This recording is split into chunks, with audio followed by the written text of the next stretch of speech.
Laurent Benvenut, je suis délégué régional de la Fédération nationale des transports de voyageurs et je voudrais peut-être un peu réintroduire du Covid dans nos échanges. Si on essaie de regarder de près les effets du Covid sur la mobilité des hommes, ici dans notre région, en Provence-Alpes-Côte d'Azur, on fait 4 constats majeurs. Le premier constat, c'est, on va dire, un peu de démobilité. Pendant les mois intenses, on va dire, de la crise épidémique, on s'est moins déplacé. Ce qui est peut-être moins le cas aujourd'hui. Deuxième constat, et vous l'avez dit, c'est l'essor des mobilités douces et notamment du vélo, mais sur des périmètres bien définis. C'est surtout dans les périmètres urbains. Troisième constat, le véhicule particulier conserve une part modale écrasante. Donc le Covid n'a pas redistribué les cartes entre les différents modes de déplacement.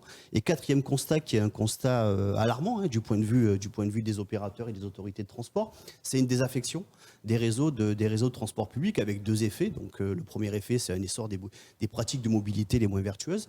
Il y a un deuxième effet, c'est une tension nouvelle dont on n'avait pas besoin sur notre capacité collective à financer les réseaux de transport public. Donc l'enjeu immédiat, ou en tout cas les enjeux qui viennent pour les opérateurs et les autorités organisatrices de transport public, c'est certes la transition énergétique.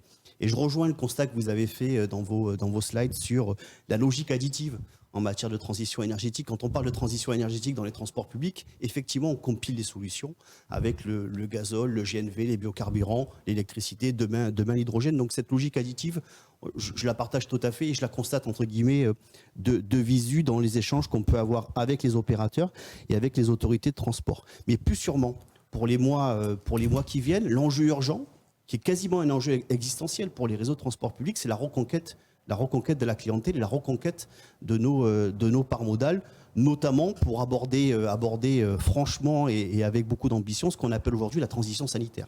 Il faut réassurer la clientèle pour qu'elle revienne et pour qu'elle continue à fréquenter nos réseaux de transport public. Donc ma question, c'est celle de savoir si vous pensez que les effets que je viens de rapidement décrire du Covid sur les pratiques de déplacement peuvent être des effets prolongés dans le temps, ou est-ce que ce sont simplement des effets conjoncturels et il n'est pas nécessaire pour les opérateurs et pour les autorités de transport de raisonnablement s'affoler sur ces sujets, quoi. Bon, alors, d'abord, merci pour votre question parce que je partage complètement ce diagnostic. Je ne l'ai peut-être pas suffisamment montré dans les slides, quoique les références au transport en commun étaient quand même explicites. Si vous voulez, moi, je suis horripilé. Moi, j'habite en banlieue. Donc, j'habite au sud de la Seine-Saint-Denis, je suis à peu près à 10 km de Paris. Oui.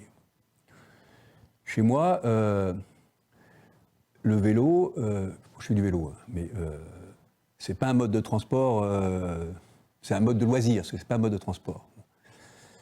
On a mis des pistes cyclables. C'est pas les municipalités que l'on fait, je crois que c'est le département, ou je ne sais pas très bien qui. Bon. Mais on les a enlevés depuis. On les a enlevés parce qu'on les a mis d'abord dans des endroits complètement cons. Quand vous êtes en vélo, vous ne savez pas comment y rentrer, vous ne savez pas comment sortir. Et quand vous êtes en voiture, ça fait des encombrements. Donc, enfin, vous voyez le genre de truc. Bon. Donc, nous, la mobilité douce, on n'a rien vu. Et quand je vais à Paris, là, effectivement, je vois que la rue de Rivoli, c'est plein de cyclistes. Oui. Bon, donc, je fais le même constat que vous sur la région parisienne. Et j'ai beaucoup aimé un papier qui a été fait par une collègue de l'École des Mines. Quand on développe la mobilité douce, si c'est du transfert depuis les transports en commun et pas depuis les voitures, ça réduit pas les émissions, en général ça les augmente. Donc ce point est très important et vous avez raison de le rappeler. Alors la question c'est, est-ce que c'est durable et comment est-ce qu'on peut reconquérir le transport en commun? C'est ça la question. Alors, il se trouve que j'ai eu l'occasion d'avoir un échange avec des gens à bon niveau à la SNCF. Bon, la SNCF est complètement dans cette logique-là. La SNCF est dans une logique de reconquête avec quand même un patron de choc. Est-ce qu'ils vont y arriver? Je ne sais pas. Et elle est complètement dans cette logique, y compris sur les transports en commun en Ile-de-France, où elle participe. Elle ne participe pas partout. Bon. Alors après, sur les cars, je ne sais pas très bien comment ça marche, ça vous connaissez ça. Mais je pense que là, après, on sera intéressé de savoir comment réagit Transdev. Bon, il y a une vraie difficulté. Je pense que c'est très compliqué de comprendre les perceptions réelles des gens par rapport aux risques sanitaires. C'est-à-dire que Vous voyez sur les vaccins, par exemple. Avant de lancer la campagne de vaccins, vous voyez, ce gouvernement était traumatisé par l'idée que 8 Français sur 10 ne voulaient pas des vaccins. Vous voyez. C'était ahurissant, quoi. On a l'impression qu'ils avaient peur de...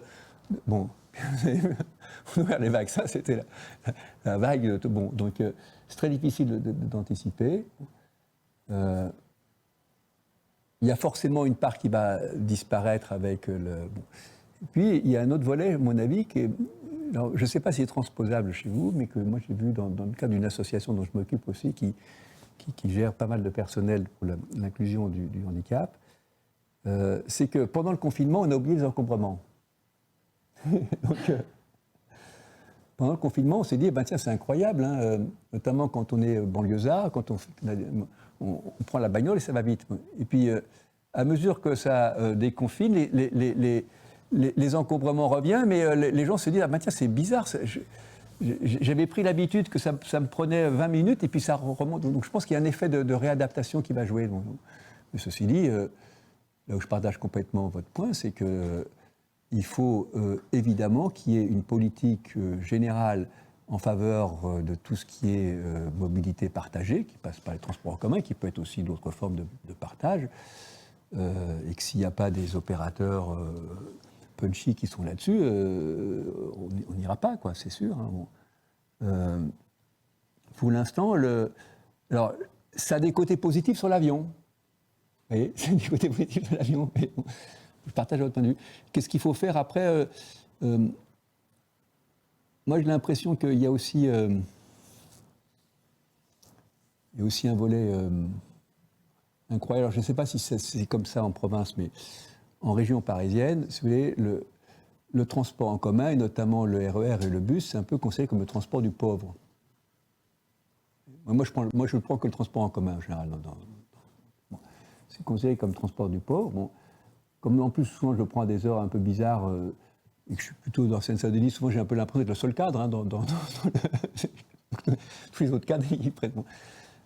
Et c'est pas un mode. Je trouve qu'il y a un problème de convivialité dans les transports. C'est-à-dire qu'on gère les transports en commun avec l'obsession de la sécurité. Bon, il faut effectivement que ce soit aussi bien sécurité contre l'accident et puis contre les agressions. Bon. Mais on a l'impression que la convivialité, ça n'existe pas, quoi. Vous voyez, bon. Je prends juste un exemple. Le système des portillons dans le métro parisien, c'est une horreur, ce truc. C'est une horreur. Si vous avez un bébé, un landau, une valoche, vous êtes un touriste, vous êtes vieux, vous êtes handicapé, ça passe pas.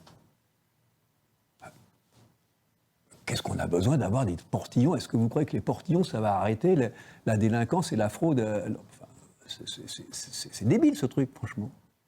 Et pourtant, on continue à vous faire... À Châtelet, c'est des coupes-gorges. Je vous assure, hein, c'est bon.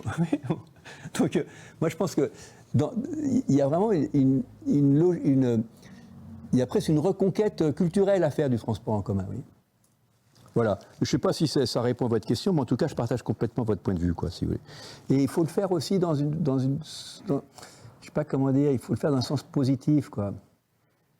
Moi, j'aimerais bien que mes amis les Verts arrêtent de faire la croisade vous voyez, la croisade anti-SUV. Bon, ok, on a compris, c'est pas la peine de répéter tous les jours que le SUV, il est anti-écologique, bon, puisque je sais pas, moi j'ai des voisins, ils ont des SUV, je vais pas emmerder mes voisins parce qu'ils ont des SUV, si vous voulez, quoi. J'ai plutôt envie de leur montrer que c'est plutôt mieux d'aller à vélo, mais c'est pas la peine oui.